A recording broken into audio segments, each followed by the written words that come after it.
8:51, happy Wednesday. Glad you're here on KCMO. It's that time of the week.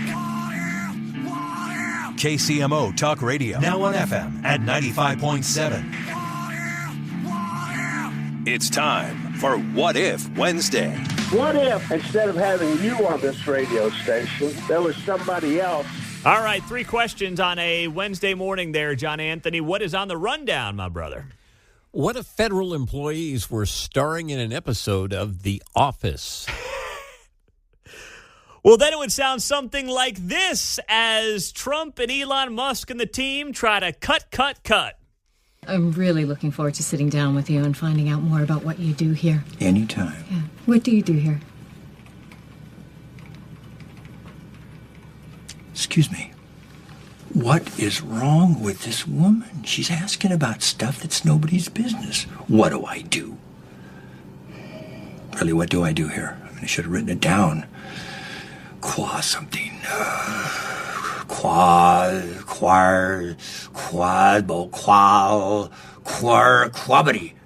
Ashwins.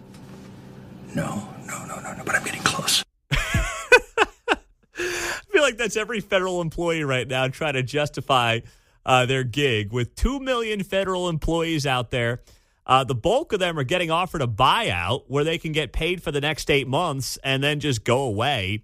But right now, only 20,000 have taken up the Trump administration on that deal, about 1%. The administration ideally wants to get to 5 to 10%. The deadline is tomorrow to submit that resignation. I always thought that was a very optimistic number to try to get to. But here's what's going to have to happen. If they don't reach their number, they're just going to have to start going through these agencies and laying people off. I mean, I'm sorry, but that's how the real world works. When you're not making the money, and right now the government's in a $1.8 trillion deficit, you have to cut.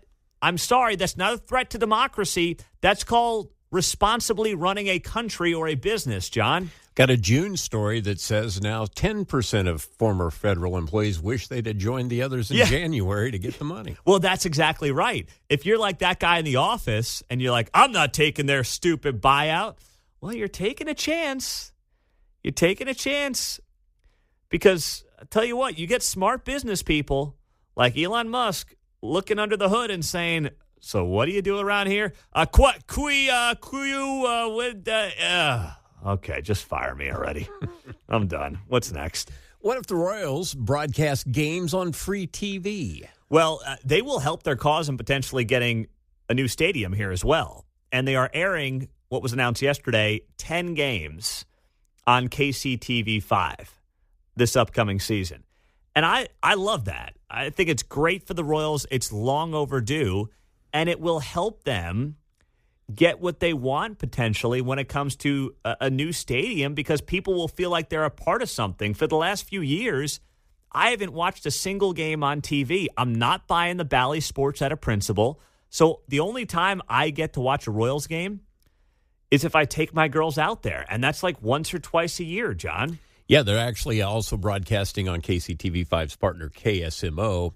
I didn't finish the article, but I think some of the games might be on both of the stations at one time. They I'm will not sure be. which ones, but that's very cool to have 10 games on those 2 stations. And do we know, are they going to be mostly like weekend games? Sunday games. Sunday games, all Sundays. All off Sunday. I think that's perfect. That's perfect. It'll be Sunday afternoon, basically. That's how it should be. I mean, I would sit down on a Sunday afternoon and watch Royals baseball and put it on for the girls. It's like a 1 o'clock start, I think, here locally. Yeah. Usually. I mean, I'm fine with that. I think that's great.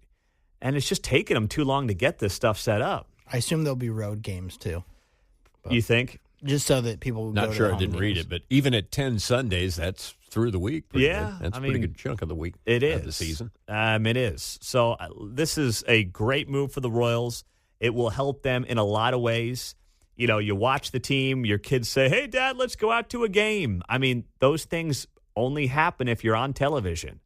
So I'm glad they're doing this, and I do think it'll help their cause tremendously, John. All right, and finally, what if racism is over? Oh, well, I guess the NFL would take their End Racism logo out of the end zone, which they are doing for the Super Bowl coming up in 4 days. So I guess the NFL is saying that racism has come to an end. That's right. How about that?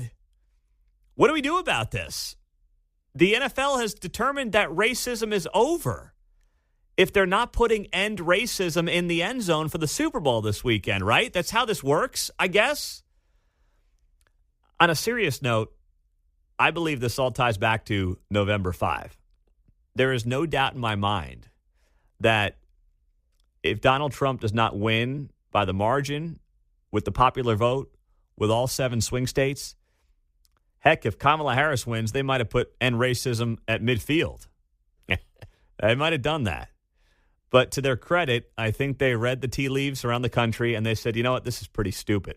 And it was pretty stupid from the moment they announced it. Because first off, America's not racist, despite the fact that there, yes, are racists in America. And no racist is watching a football game and is like, you know, I got to drop this whole racism shtick I got going because of that sign in the back of the end zone. It's time for me to drop this horrible habit that I have where I judge people based on their skin color. It is now time. Thank you, NFL, said nobody ever. So they will still say it takes all of us in the back of the end zone, but end racism will not be in the end zone during a Super Bowl game for the first time since, well, the Chiefs played the 49ers in February of 2020. And that is a welcomed sight.